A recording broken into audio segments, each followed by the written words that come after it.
Hi, welcome back to my studio. This is the last in our series for the month on using stencils. There's so many things that you can do with them. We can't cover everything, but hopefully we've given you some good ideas over the course of the last few weeks.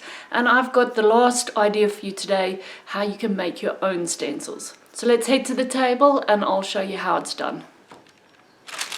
Okay, so we have a product called quilting paper. It's this yellow paper. It's a fairly thin paper, and you can do all kinds of stuff with it. You can stitch through it and then tear away your pieces. So if you wanted to make patterns for each quilting design and then actually stitch over your line, you can do that.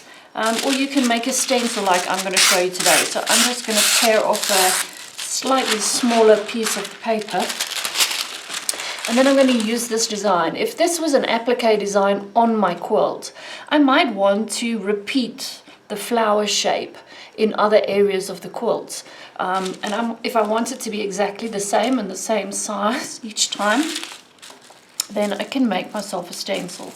So I'm just going to trace off the design, and you can do this directly from your quilt as long as you're careful that you don't end up marking the quilt.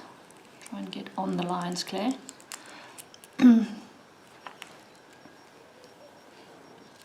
Okay, so once I've traced my design, I can actually use it just as one single template, or I can make myself multiples.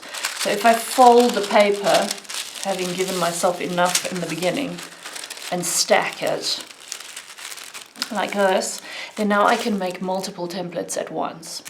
So my next step is to stitch through on the line here with either your domestic machine, or you can do it on the long arm too, just with no thread in the needle. If you've got an old needle, then it's a good time to use it. And if you have a nice thick needle, then it also works better. So I'm going to go to my domestic machine and just quickly stitch this through.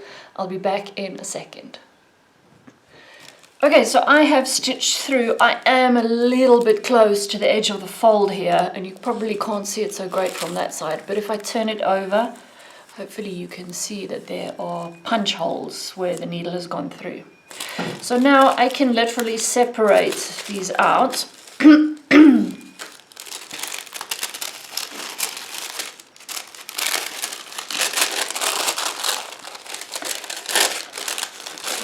Side here. There we go. And I have myself 9 stencils. I can take scissors and cut them apart so that I have them all nicely separated.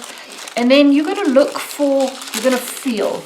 And the side that you can feel the puncture marks, that you've got like a cone pointing down where the needle went down. It works best if you have that pointing upwards. And then, trusty pounce pad, we've had this many times before, just going to wipe it over your stencil. And there you have your design. So I can use it multiple times, multiple places, and each of these will be exactly the same. So again, I can pounce again. I may have just pounced this one right on top of the other one, I'm not sure. Yes, you see, I did. But I've got multiple patterns that I can use, and they're all exactly the same. You can use it to do spines for feathers if you're creating your own spine and you want to have it mirrored even. It can pounce even the wrong way up. So this one here, the cones are pointing down. It will still pounce. So if I want to get a mirror image of a shape that is not symmetrical, then I can just turn it over and I still get my lines, my points. It's not quite as bright or as clear because those cones are pointing down, so the chalk doesn't get pulled in through the holes in quite the same way as if you have the points, those cones pointing upwards. That rough side then just pulls the powder in and gives you a nicer line. But it's a really cool way to make your own stencils. You can make lines, you can make grids, you can do all kinds of stuff. And it's worth having a play with. So have fun, have happy playing, and we'll see you next month with a different topic.